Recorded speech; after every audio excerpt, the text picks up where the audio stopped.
The authors have no financial interest in the subject matter of this video. Hello everyone. You must be wondering who I am and what I am doing here. I am Dr. Insight, the need of the future. I wear many hats. I'm an ophthalmologist, a psychiatrist, a detective, a Sherlock Holmes who never misses a clue, and finally, I'm a healer of the mind. I was born out of growing negative opinion towards refractive surgeries. Series of reports of psychological distress, patients committing suicide, blamed on poor surgical techniques. We may have the best diagnostics, best lasers, and complete mastery of our skill, but still, that is an elusive link. We cannot guarantee patient satisfaction. The Time magazine recently published an editorial on the millennial generation. This latest generation is self-aware, tech-savvy, and have a very different mindset from previous generations.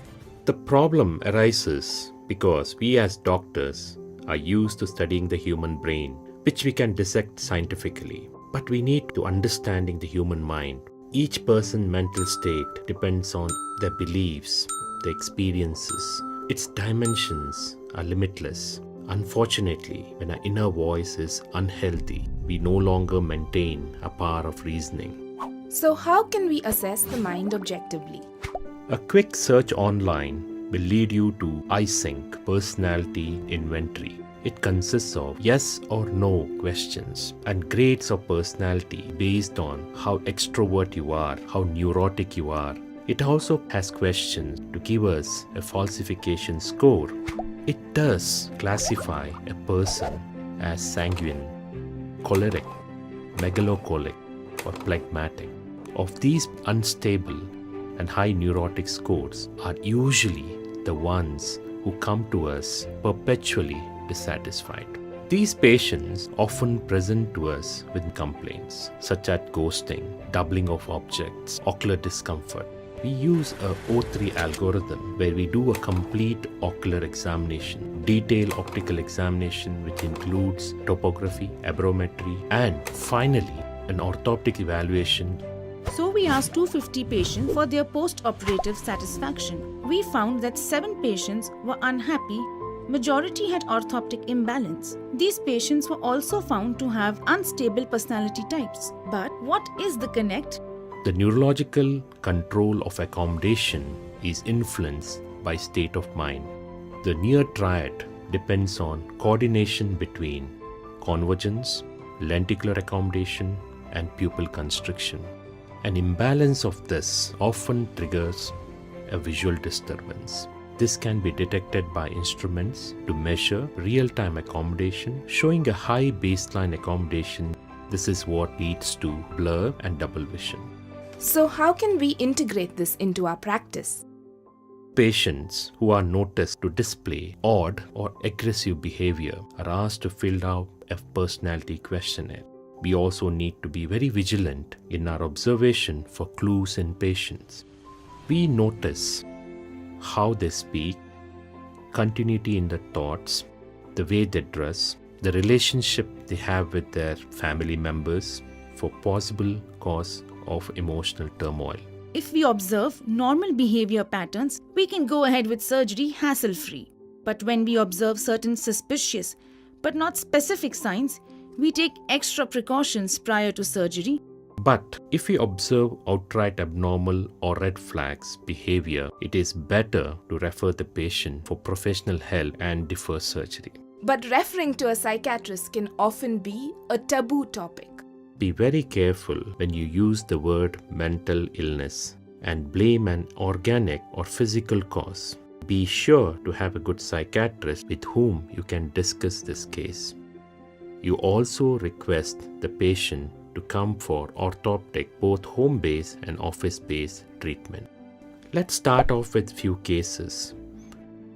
A 27-year-old male underwent successful smile surgery for moderate myopia. 1 year later, he complains of constant discomfort interfering with his work.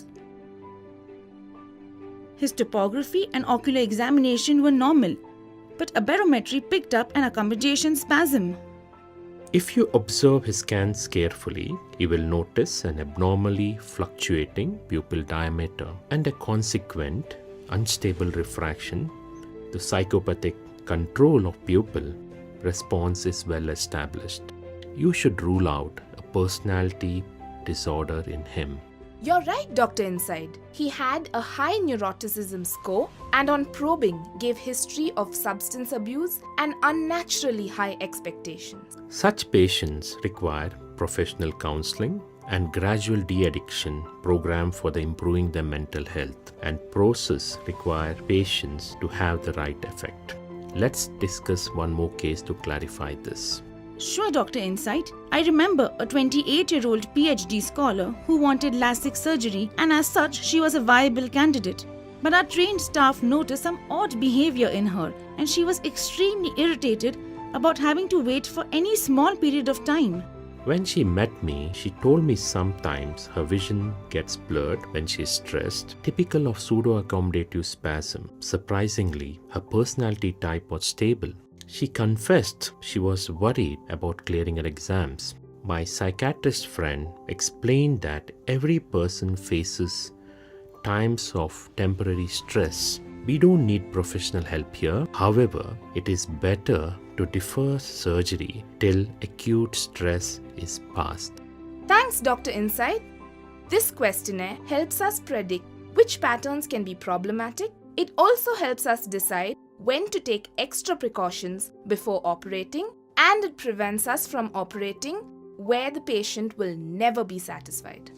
Another good tool we can use is the pain catastrophizing scale. It helps us assess how a person perceives pain.